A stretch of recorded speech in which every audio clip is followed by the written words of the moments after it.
अब हम लोग संकर्ण का डिफिनीशन पढ़ते हैं। संकर्ण किसे कहते किसे है? संकर्ण हाइब्रिडाइजेशन, हाइब्रिडाइजेशन कहते किसे हैं? तो हम लोग पिछले क्लासों में पढ़े कि संकर्ण होता है एस एक यस एक पी एस पी संकर्ण, एक यस दो पी एस पी टू संकर्ण, एक यस दो तीन पी एस पी थ्री संकर्ण, एक यस तीन पी एक D S P three D संकर्ण।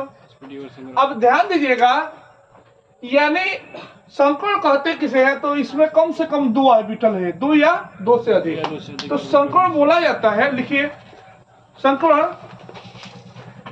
दो या दो से अधिक, दो या दो से अधिक, दो या दो से अधिक ऑर्बिटलों के, दो या दो से अधिक ऑर्बिटलों के मिश्रण से, दो या दो से अधिक ऑर्बिटलों के मिश्रण से जो नया ऑर्बिटल बनता है, दो या दो से अधिक ऑर्बिटलों के मिश्रण से जो नया ऑर्बिटल बनता है, उस नए ऑर्बिटल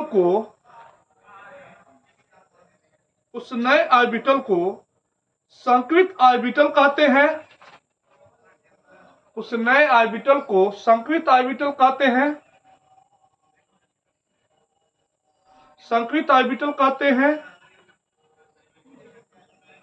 तथा इस प्रक्रिया को संकर्ण कहते हैं, तथा इस प्रक्रिया को संकर्ण कहते हैं। तो ध्यान दीजिएगा, इस प्रक्रिया को संकर्ण कहते हैं। तो संकर्ण समझ में आ गया होगा। तो अब हम लोग पढ़ते हैं संकर्ण के प्रकार। संकर्ण के प्रकार, टाइप ऑफ हाइब्रिडाइजेशन। ध्यान दीजिएगा बाबू, टाइप ऑफ हाइब्रिडाइजेशन, ध्यान दीजिएगा, टाइप ऑफ हाइब्रिडाइजेशन, संकर्ण के प्रकार। देखिए बाबू, जब कोई भी चीज न पता हो कि वो कितने प्रकार का होता है, तो वो कितने प्रकार का होता है? निम्न प्रकार का होता है। तो यानी संकर्ण निम्न प्रकार का होता है। ठीक है, तो ध्यान दीजिएगा, संकर्ण पहला हेडिंग डाल लीजिएगा, एसपी संकर्ण, एसपी संकर्ण, एसपी संकरण। दूसरा sp2 संकरण, sp2 संकरण।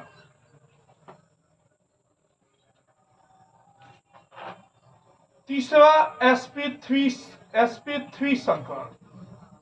इनको समझते हैं बाबू, ध्यान दीजिएगा, संकरण को समझते हैं। समझिएगा, जैसे हम लोग जानते हैं कि कार्बन का एटॉमिक नंबर होता है 6, इसका electronic configuration 1s2 2s2 2p2 2p2 होता है। ठीक है, ध्यान दीजिएगा, इसमें दो, इसका s का एक ऑर्बिटल, p का नहीं सर, एक ऑर्बिटल, s का भी एक ऑर्बिटल, और p का होता है 3 ऑर्बिटल। इसमें दो इलेक्ट्रॉन है, 1 2 1 2 1 2। ठीक है, तो ध्यान दीजिएगा, अगर उत्तेजित अवस्था में यहां पर जो कार्बन की वैलेंसी होती है 4, वो 4 कैसे होती है? अब तो जब यह इलेक्ट्रॉन, इसको कहते हैं आद्य अवस्था, ग्राउंड स्टेट। आद्य अवस्था होता क्या है? अब तो इलेक्ट्रॉन या यस का एक्साइटेड होके चला जाता है यहां पर, तो 1s2 2s, इसमें 2s में एक इलेक्ट्रॉन बचा, 2p, यानी यह कहलाता अवस्था उत्तेजित अवस्था। जब इलेक्ट्रॉन कूद के जब p में चला जाता है, इस अवस्था को कहते हैं उत्तेजित अवस्था। उत्तेजित अवस्था, उत्तेजित अवस्था कहते हैं। अब यहाँ पर अयुग्मित इलेक्ट्रॉनों की संख्या क्या है? 4, और जितनी अयुग्मित इलेक्ट्रॉनों की संख्या होती है वही उसकी वैलेंसी होती है। तो इसकी मैक्सिमम वैलेंसी, इसकी वैलेंसी क्या होती है? 4, तो 4 होती है। यानी यह अगर इसका इलेक्ट्रॉनिक कॉन्फ़िगरेशन लिखेंगे तो 2s1 2px1 2py1 2pZ1। तो समझिएगा sp संकरण किसे कहते हैं। ध्यान दीजिए कि कार्बन है तो 1s2 2s1 2px1 2py1 2pZ1 ये लिख ले तीनों के लिए। कार्बन 6 1s2 ये उत्तेजित अवस्था का इलेक्ट्रॉनिक विन्यास है। 2s1 2px1 2py1 2pZ1। Carbon 6 1s2 2s2 2s1 2px1 2py1 2pZ1। जब एक यस ऑर्बिटल, ध्यान दीजिएगा, अब sp संकरण किसे कहते हैं समझिएगा।